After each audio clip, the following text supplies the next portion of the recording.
Assalamualaikum warahmatullahi wabarakatuh. Selamat pagi semua. Perkenalkan, nama saya Hari Ashari Rahim, SOS MSc, salah satu dosen pada program studi Sosiologi, Fakultas Ilmu Sosial dan Ilmu Politik Universitas Hasanuddin. Saat ini saya akan menyampaikan salah satu bagian penting dalam penyusunan pernyataan diri dosen dalam unjuk kerja Tridharma Perguruan Tinggi, biasa disebut dengan PDD UKT PT tahun 2025. Fokus saya adalah memperkenalkan mata kuliah yang menjadi wujud pelaksanaan Tridharma dalam bidang pengajaran, yaitu mata kuliah Sosiologi Politik. Untuk mata kuliah Sosiologi Politik adalah mata kuliah wajib pada program studi Sosiologi Universitas Hasanuddin yang diberikan kepada mahasiswa untuk semester 4 untuk strata 1 Fakultas Ilmu Sosial dan Ilmu Politik Universitas Hasanuddin. Mata kuliah ini memiliki bobot 2 SKS dan diselenggarakan selama 16 kali pertemuan. Masing-masing pertemuan yaitu 100 menit. Melalui mata kuliah Sosiologi Politik ini, mahasiswa memiliki pemahaman tentang fenomena sosial politik yang terjadi di masyarakat, terutama membahas hubungan timbal balik antara struktur sosial dan proses-proses politik. Mahasiswa diajak untuk mengkaji dan menganalisis kondisi masyarakat Indonesia, kemudian bagaimana melihat kekuasaan, otoritas, ideologi, partisipasi, dan institusi politik yang terbentuk, dipertahankan, dan bagaimana pertentangan-pertentangan dalam konteks masyarakat yang super dinamis. Nah, materi kuliah pada Sosiologi Politik ini mencakup diskusi tentang bagaimana negara sebagai penguasa dan juga bagaimana masyarakat sipil dan juga social movement dan juga konflik-konflik politik yang terjadi di masyarakat khususnya dari perspektif sosiologis. Nah, mata kuliah Sosiologi Politik ini mendukung capaian pembelajaran CPL program studi mata kuliah Sosiologi Politik. Ini dirancang untuk mendukung beberapa CPL seperti CPL yang pertama adalah mahasiswa mampu menerapkan profesionalisme, keilmuan, dan dalam bingkai akademik. Kemudian CPL yang kedua, mahasiswa mampu menunjukkan pemahaman yang komprehensif tentang teori-teori sosiologi dalam menjelaskan fenomena-fenomena sosial. Nah, sebagai turunan dari capaian pembelajaran CPL, maka disusunlah CPMK, capaian pembelajaran mata kuliah. Beberapa CPMK yang pertama adalah mampu mengembangkan pemahaman konsep-konsep teori. Konsep-konsep teori ini khususnya sosiologi politik yang relevan dalam disiplin ilmu. Kemudian CPMK kedua mampu menerapkan teori-teori sosiologi yang mendasari pemahaman tentang fenomena-fenomena sosial. Kemudian mahasiswa mampu nanti memahami teori-teori sosiologi politik yang mendasari pemahaman tentang fenomena yang terjadi. Dan terakhir, sub CPMK atau CPMK yang keempat ini mampu menerapkan dan menganalisis teori-teori sosiologi politik yang mendasari tentang pemahaman fenomena sosial, khususnya fenomena-fenomena perpolitikan di Indonesia. Kemudian, mata kuliah ini memiliki metode pembelajaran dalam sifatnya studi center learning dengan pendekatan-pendekatan interaktif. Beberapa strategi dalam mata kuliah yang pertama adalah kuliah interaktif, kemudian small group discussion, kemudian analisis studi kasus, kemudian ada problem based learning, kemudian di akhir mata kuliah ini mahasiswa akan mengambil atau melakukan studi lapang ke beberapa instansi yang sifatnya kontekstual seperti misalnya kunjungan ke DPRD, Bawaslu, dan juga KPUD. Sehingga pembelajaran yang diselenggarakan secara sinkronis dan asinkronis ini akan dilakukan melalui platform seperti Zoom, ada Microsoft Teams, dan juga kadang kita menggunakan Google Meet. Dan beberapa kita gunakan juga seperti Learning Management System Universitas Hasanuddin, yaitu sistem kelola pembelajaran Psikola. Untuk pengawatan materi, biasanya kita melakukan komunikasi informal seperti melalui grup WhatsApp yang sudah dibentuk sebelumnya. Penilaian mata kuliah Sosiologi Politik ini kami lakukan terhadap mahasiswa secara komprehensif dengan proporsi yang pertama keaktifan dan partisipasi 30%, diskusi dan presentasi kelompok 28%, ujian tengah semester 8%, ujian akhir semester 8%, penugasan individual atau kelompok berupa makalah, resume, refleksi kasus sebanyak 26%. Mata kuliah ini saya menggunakan bahan ajar yang sesuai dengan kurikulum program studi sosiologi dengan beberapa referensi utama tentunya. Kemudian ada referensi terkini berupa jurnal bereputasi dan bahan ajar dapat diakses langsung oleh mahasiswa melalui LMS Sistem Kelola Pembelajaran Sekolah UNHAS. Ada juga repositori digital UNHAS dan sumber-sumber bacaan yang lainnya yang sifatnya kontekstual dan terkini. Materi pembelajaran juga bisa diunggah. Sebelum perkuliahan berlangsung, kami mengupload atau mengunggah, kemudian mahasiswa itu dapat membaca terlebih dahulu dan lebih siap untuk melakukan kajian kasus atau diskusi kasus di kelas. Selanjutnya, mari kita saksikan video pembelajaran yang berlangsung pada pertemuan kedua. Selamat menyaksikan.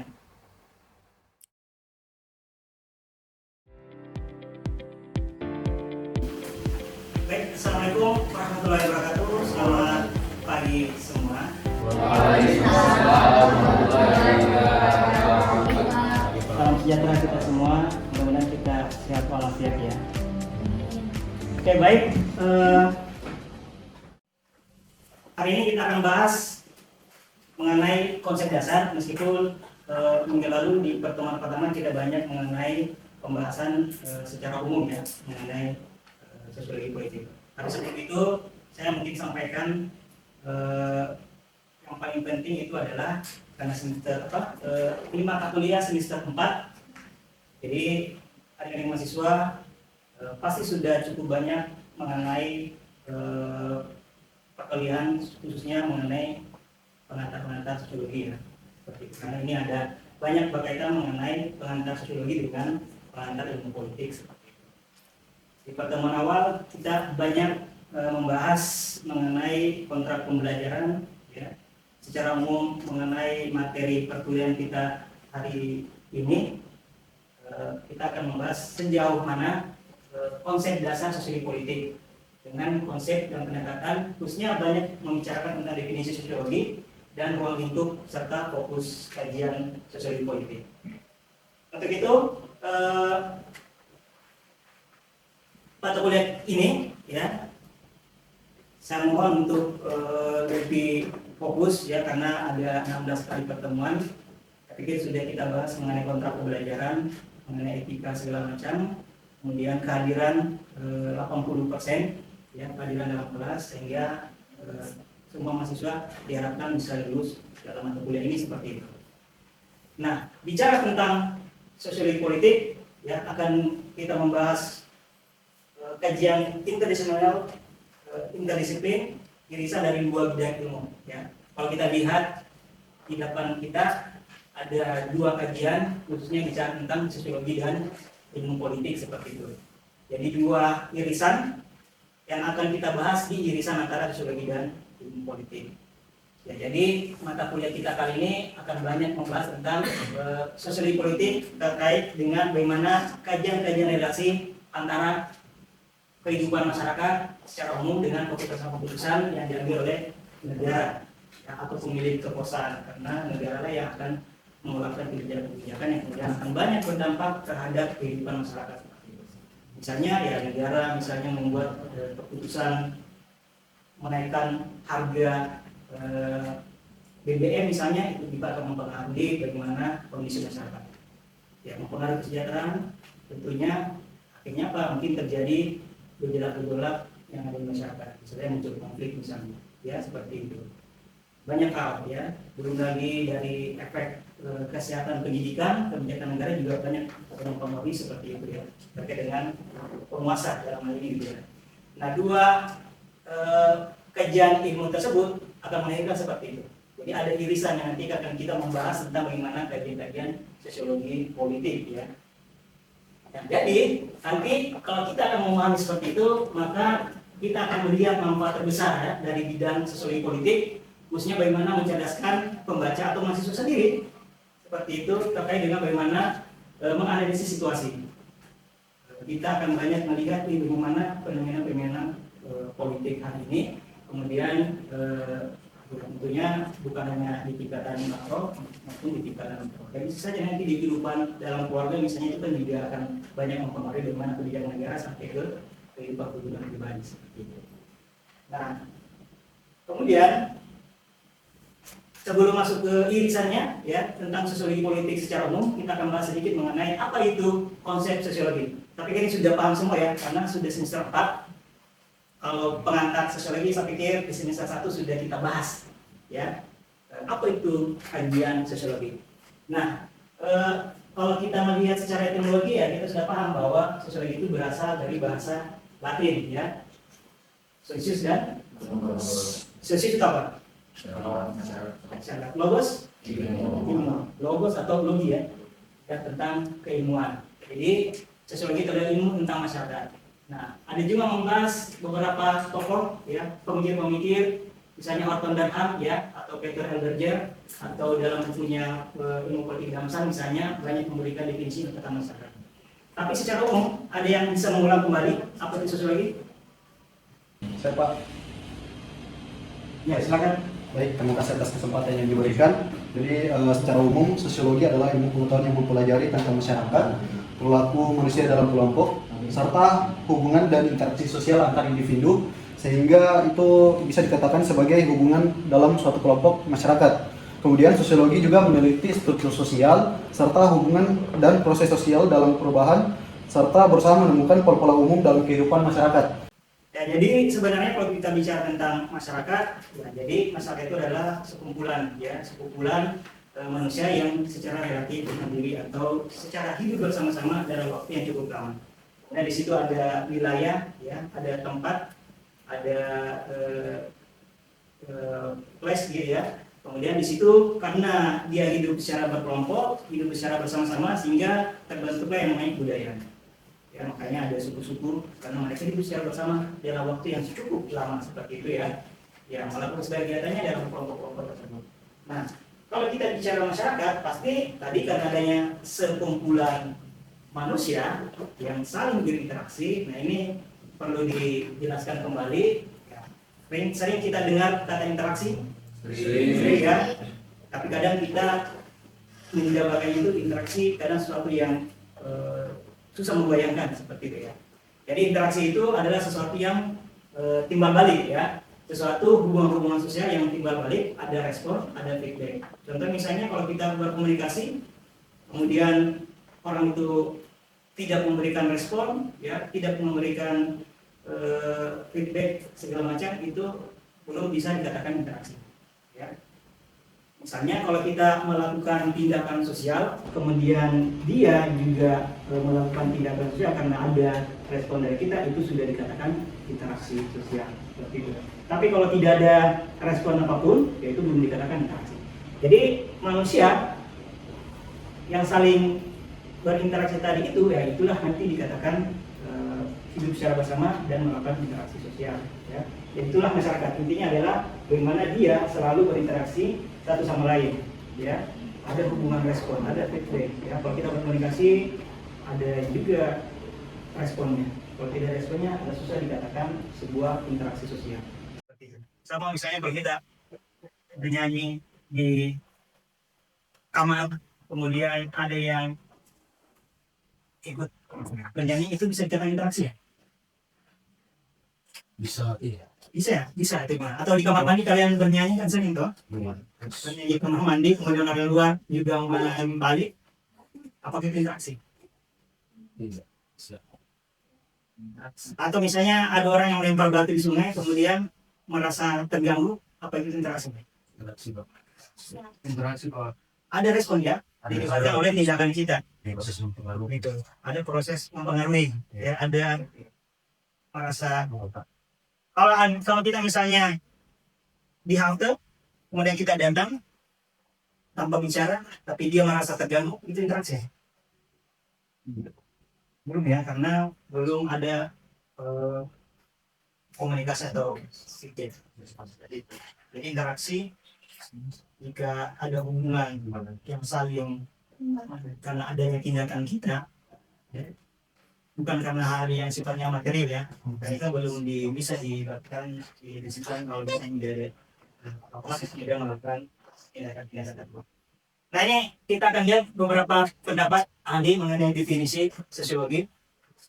Kita lihat misalnya dari Solkin ya, yang mempelajari hubungan antara timbal balik antara aneka macam gejala-gejala sosial. Apa tadi gejala-gejala sosial? Sedikit banyak ya.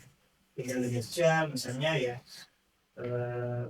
adanya tindakan-tindakan tertentu ya, gejala-gejala sosial. Misalnya ya, mungkin ada orang lagi marah, orang yang lagi senang misalnya, kemudian kita merespon hal tersebut. Itu gejala-gejala dasar gejala sosial. Kemudian ada Ross ya dan White melihat bahwa ilmu yang mempelajari hubungan antar manusia dan kelompok-kelompok tertentu. Kemudian kita akan membahas definisi konsep politik. Ada yang tahu? Saya Pak, Ya, silakan. jadi konsep politik itu bisa secara sederhana dikatakan sebagai segala proses pembentukan, pengambilan, dan juga penyelenggaraan keputusan yang dilakukan oleh institusi atau otoritas yang paling berpengaruh dalam suatu masyarakat. Dalam hal ini mungkin bisa dikatakan pemerintah. Saya. Ya, baik, terima kasih. Ada yang lain? Oke, cukup ya. Oke, baik, terima kasih Rifki. Ya, jadi kalau kita bicara tentang sosiologi politik, ya konsepnya itu adalah bagaimana apabila sosiologi membahas mengenai masyarakat secara umum dan bahas, maka politik itu fokusnya kepada kira-kira masyarakat yang berkaitan dengan pengambilan keputusan oleh pemerintah, ya, maupun secara sosial yang berpengaruh terhadap pemerintah. Jadi sehingga dapat dikatakan bahwa politik itu adalah cabang khusus dari sosiologi yang telah berdiri sendiri dengan variabel-variabel seperti itu. Nah, oke, kita lanjut beberapa definisi para ahli tentang politik ya. Kita lihat dari James bahwa politik sebagai pemerintah, publik, dan alokasi nilai oleh pihak-pihak yang berwenang seperti itu. Kemudian ada Jim Morgenthau, ada David Hester, kemudian ada Roger F. Soltau, kemudian ada J. Seperti itu. Nah, kemudian apa yang dari definisi tadi, maka konsep-konsep pokok dalam ilmu politik itu akan membahas beberapa hal, bicara tentang pengetahuan ya, bicara tentang pengetahuan, bicara tentang kewenangan. Kekuasaan ya, bicara tentang pemerintah atau negara yang memiliki otoritas tertentu ya. Kemudian ada kewenangannya karena kewenangan legalitas ya. Keterpilihan sebagai pemimpin negara pasti akan memiliki kewenangan. Kemudian terdapat kehidupan publik ya, berkaitan dengan bagaimana kebijakan-kebijakan itu. Kemudian ada pemerintah negara ya sebagai satu kesatuan. Kemudian konflik dan resolusi konflik dan resolusinya ya akan berkaitan bagaimana dampak kebijakan itu ya. Bisa saja adanya dampak kebijakan yang bisa terjadi konflik sosial. Kemudian bicara tentang resolusi juga ya. Kemudian ada kebijakan tadi ya, karena kekuasaan pasti akan melahirkan sebuah kebijakan. Kemudian ada pengambilan keputusan dengan pembagian dan alokasi seperti itu. Ya, jadi setelah kita memahami beberapa definisi tentang bagian-bagian skema tentang politik, jadi kita akan melihat bagaimana ragam berbagai definisi sosiologi politik menunjukkan tentang objek-objek kajian yang berapa ditulis oleh para ilmuwan ya, namanya berarti tentang definisi kekuasaan dan masyarakat seperti itu. Nah, ini ada beberapa para tokoh ahli berkaitan dengan bagaimana sosiologi politik. Misalnya dari Prof. Damsarka mengungkapkan bahwa sosiologi politik itu adalah ilmu yang mempelajari masyarakat, di mana di dalamnya terdapat proses, pola, dan interaksi sosial seperti itu. Ya, ada site ya, ada bukunya Maros Bekerja seperti itu. Nah, kalau kita lihat menurut Kite ya, ini menarik karena mengkaji beberapa sosiologi politik yang mungkin akan kita bahas di 16 kali pertemuan. Jadi kita sudah bahas tentang bagaimana sosiologi terkait dengan masyarakat sipilnya, ya. Kemudian ada objek politik terkait dengan pembahasan aktor politik. Tapi di sosiologi politik ini kita akan banyak membahas tentang ini, ya. Tentang sosialisasi politik, misalnya, ya, bagaimana hubungan interaksi politik, misalnya dari partai A dengan partai B, misalnya. Kemudian bagaimana rekrutmen politik, ya. Kita lihat bagaimana para partai politik melakukan rekrutmen seperti apa. Kita akan banyak mengkaji tentang isu seperti itu. Dan bicara tentang kondisi politik, ya, antara partai A dan partai B, bagaimana kondisi komunikasi politik itu akan banyak berkaitan dengan sosial politik. Kemudian bagaimana partisipasi politik, ya, bagaimana masyarakat ya ikut menyukseskan demokrasi, misalnya itu banyak berkaitan dengan partisipasi politik, dukungan kebijakan misalnya, pemberitaan olahraga kebijakan, kemudian bagaimana masyarakat apakah ikut mendukung ya, ataukah misalnya dalam pemilu apakah masyarakat juga ikut memilih, itu berkaitan dengan bagaimana partisipasi politik seperti itu. Kemudian ada konflik politik ya, selama ini kita lihat di beberapa media ya terkait dengan kebijakan, kemudian masyarakat tidak sepakat dengan kebijakan itu ya bisa menimbulkan konflik politik. Hanya naiknya harga sembako misalnya itu kan juga berkaitan dengan bagaimana sosial politik seperti itu. Dan demokrasi, ya, kalau kita lihat demokrasi hari ini ya ada yang menganggap demokrasi kita mundur ya karena berkaitan dengan cara-cara negara atau cara pemilik kuasa melakukan sebuah pelanggaran terkait dengan konstitusi misalnya, itu bisa berkaitan dengan bagaimana demokrasi kita. Saya pikir ini penting dibahas karena demokrasi tahun 98 sampai hari ini masih tetap ditanyakan apakah mengalami kemunduran atau mengalami kemajuan seperti ya mengenai demokrasi. Kemudian ada budaya politik. Ya, ini penting karena di Indonesia salah satu negara demokrasi yang masih mempertanyakan tentang budaya politik. Ya, kita menganggap kita juga tidak mengikut budaya politik luar. Ya, kita juga mementingkan bagaimana budaya politik secara Pancasila misalnya yang bilang seperti itu. Itulah kita akan bahas mengenai budaya politik. Nah, kemudian gerakan sosial ini penting juga sosial movement ini seperti apa terkait dengan kebijakan negara. Kemudian terakhir bisa membahas tentang perubahan-perubahan politik. Pikir ini penting, kita akan bahas bagaimana sosial politik, kajian-kajian seperti ini harus dimiliki oleh mahasiswa berkaitan dengan bagaimana melihat kondisi secara penuh tentang pemerintah ya kita ya. Ya baik, dengan mempelajari sosial politik ini kita akan banyak memberikan manfaat. Ya ada 3 manfaat yang dikemukakan oleh Wasborn ya, yaitu adalah manfaat secara analisis, manfaat secara praktis, dan manfaat secara moral.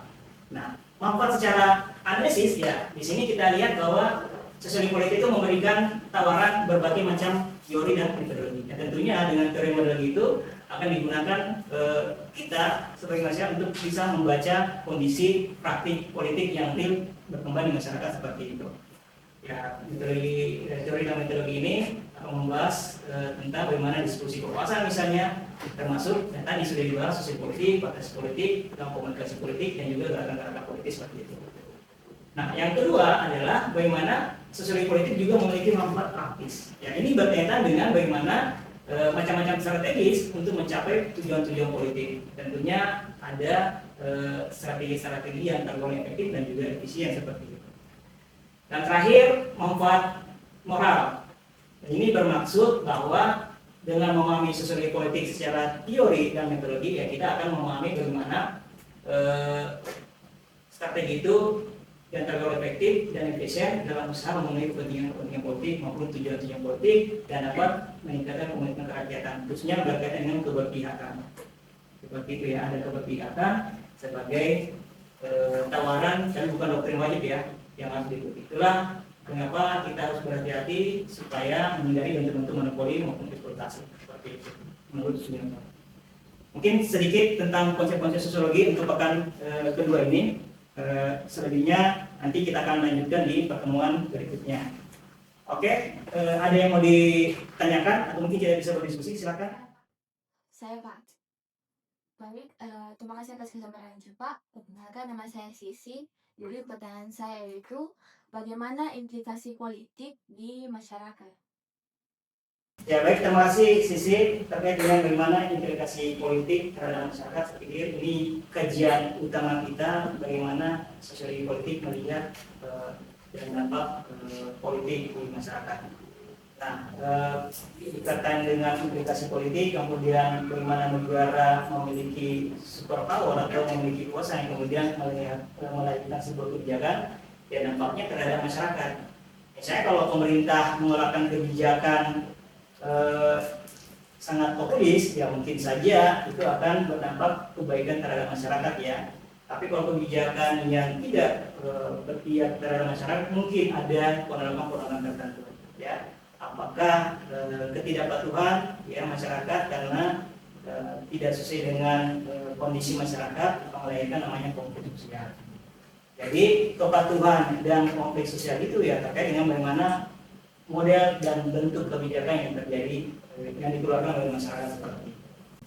Mungkin itu ya yang bisa saya sampaikan.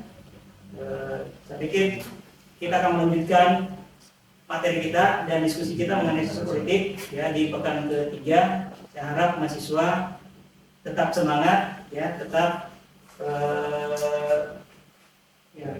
tetap kuat. Mudah-mudahan siap walafiat untuk bisa mengikuti perkuliahan sosial politik. Terima kasih banyak ya. Assalamualaikum warahmatullahi wabarakatuh. Waalaikumsalam warahmatullahi wabarakatuh. Berikut ini merupakan salah satu contoh proses pembelajaran asinkronus dalam mata kuliah sosiologi politik yang saya ampuh dengan menggunakan sistem kelola pembelajaran Universitas Hasanuddin atau biasa disebut dengan Sekolah. Melalui aplikasi Sekolah ini saya memberikan berbagai tugas kepada mahasiswa. Seperti salah satu tugas mahasiswa diminta menyampaikan pandangan awal mereka mengenai kondisi politik terkini di Indonesia. Mahasiswa menggugah tugas mereka di sekolah. Saya kemudian melakukan review terhadap isi dan kualitas tugas yang dikirim.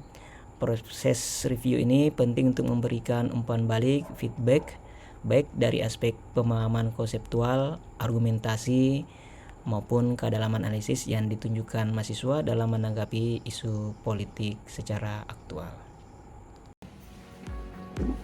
Demikian penjelasan saya mengenai pelaksanaan mata kuliah sosiologi politik sebagai bagian dari pelaksanaan Tridharma Perguruan Tinggi Jalan Bina Pengajaran. Mari kita tumbuhkan semangat berpikir kritis, aktif berdiskusi, dan tidak hanya belajar untuk tahu, tetapi untuk memahami, menganalisis, dan memaknai kehidupan sosial politik yang ada di sekitar kita. Sebagai penutup, saya ingin mengajak para mahasiswa untuk terus semangat dengan memahami bahwa ilmu bukan untuk dihafal, tetapi untuk dipertanyakan.